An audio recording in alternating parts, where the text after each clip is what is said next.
Welcome to Workplace Psychology with Dr. Martha Greidick. I'm Dr. Martha Greidick.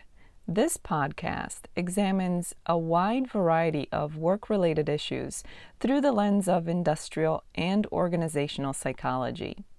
And while many of the topics discussed here may be seen as intended for white-collar employees and their employers, in reality, the ideas presented here are applicable across organizations and industries. Additionally, many of the topics discussed here may be applicable outside of the workplace. I encourage you to examine what's presented here, apply what makes sense to you, and simply discard the rest. A company's culture is an important part of an organization in so many different ways. First and foremost, maybe most obviously, a good company culture is good for the employees and their experience. It can affect the overall daily experience at the workplace, but it can also affect one's ability to grow, thrive, and develop within a company. A good organizational culture can also help employees to find meaning at work. And if you listen to this podcast on a regular basis, you already understand the importance of meaning at the workplace. The flip side of that coin is poor or bad company culture or toxic company culture. It can have the opposite effects. Not only can it affect the daily experience, it can affect a whole career. It can affect an employee's ability to grow and thrive and develop and move forward and upward within the organization and within their career. Not to mention that it can make the daily experience pretty miserable when you look at it over a long period of time. While there are many contributing factors when it comes to a company's culture, the bottom line is that culture comes from the top. That means leadership and management. So in order for an organization to have a good culture, it takes proactive and deliberate efforts from management and leadership teams. Unfortunately, many leadership and management teams choose to be disengaged, simply do nothing, and see where things may go in terms of a company's culture. And all too often, that's where they go awry. That's how toxic cultures often come into being. So whether management and leadership choose to somehow proactively create a negative culture or toxic culture, maybe not meaning to, or whether they choose to disengage and do nothing instead, the end result will most likely be the same, and it will not be a good one, especially for employees who have to function within that culture within an organization. So what would it take to create the right kind of culture for a company? Specifically, as addressed in this episode, is the idea of a culture of compassion, a company culture that embraces compassion in the workplace at every level. As I already mentioned, we have to start at the top. That means leadership and management. Leadership and management have to be proactive and deliberate. If you want the kind of company culture that embraces compassion, you have to do what it takes, take the actions, put in the time and the effort that will help to create this kind of culture and promote it. And then moving forward, we're talking the talk is not enough. Leadership and management have to walk the walk. It's important for leaders and managers to be an example for the workforce in terms of what kind of culture they want within the organization. And while culture ultimately comes from the top, everybody has an opportunity to contribute to what kind of culture a company ends up with. Another thing that a company can do is hire the right talent.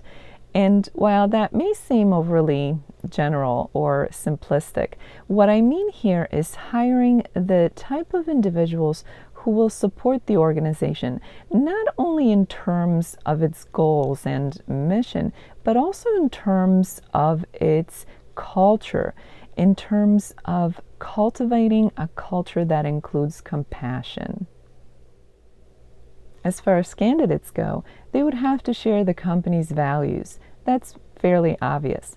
But beyond that, they would have to be willing and able to put in the kind of work and effort that would support both the organization's goals as well as individual goals. And those goals would include a certain type of culture, meaning a culture that embraces compassion. When an organization is looking to create the type of culture that embraces compassion, they have to support their employees. That means support them whenever they show efforts and behaviors that show compassion and that support compassion. And it's important to remember here that this applies to both management and non-management employees. An organization must be able to support everybody if they want their employees to contribute to the creation of a culture that embraces compassion. Training is an important part of this endeavor. This means specifically providing training for employees, and that includes both management and non-management employees, training that promotes empathy-based skills, that teaches empathy-based skills. While the desire to create a culture that embraces compassion may seem like a pretty clear goal for an organization, there have to be specific steps of how to do it. And sometimes, even when a plan includes specific steps, there are certain assumptions that are being made that may prevent that plan from being completed. So here is where training comes in as a very important component. So, training that promotes empathy-based skills is key. Lastly, it's important to remain engaged. That means that if an organization wishes to create a certain culture, in this case, a culture that embraces compassion, it's important that efforts be ongoing indefinitely to keep that culture in place once the goal has been established. And of course, this is a long-term commitment not only for the organization, but also for individuals within the organization. And as with anything else, there is always room for growth and improvement. So while the ideal culture may be here today, it may need some improvement or changes in the future. This is why creating the right type of culture is something that is an ongoing project that will remain long-term for both the organization and its employees.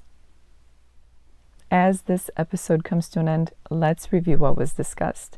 As we already know, culture is an important part of the workplace experience, and while a good, positive culture can make all the difference for the workplace experience for every individual working within a company, at the same time, a bad or toxic culture can make life miserable. I presented the idea of creating a culture that embraces compassion, and there are things that a company can do in order to create such a culture and promote compassion within its organization. While there are many contributing factors when considering a company's culture, one of the biggest contributing factors is management or leadership. Since culture essentially comes from the top, it's critical that leaders and managers are deliberate and proactive in creating the right type of culture within an organization. This means not only talking the talk, but also walking the walk. It's important that they're great examples. It's also important that an organization hire the right kind of people, and that means the type of people that match the company's values and its goals. Ultimately, the goal is to find the kinds of individuals who will embrace compassion as part of the company's culture. It's important that organizations support their employees, especially when it comes to embracing compassion at the workplace. This means both management and non-management employees. Offering training is important. In this case, we're talking about training that focuses on empathy-based skills. Lastly, it's important that we remain engaged. Creating the right type of organizational culture is a long-term journey, both for the organization and for the individuals within the organization. And as with anything else, this will take time and effort and will have to be something that remains in place over time. As the week unfolds, I invite you to take a look at the culture within your own organization. Is it a good, supportive type of culture that creates the kind of environment that promotes growth and safety and development and success? Or is it the opposite, where the type of culture is negative, potentially toxic, and creates a miserable experience for its employees? So this is the time to take a look at your organization's culture. And if you are part of management or leadership, you have the additional responsibility of become proactive in changing any culture that needs a tune-up or maybe a complete overhaul.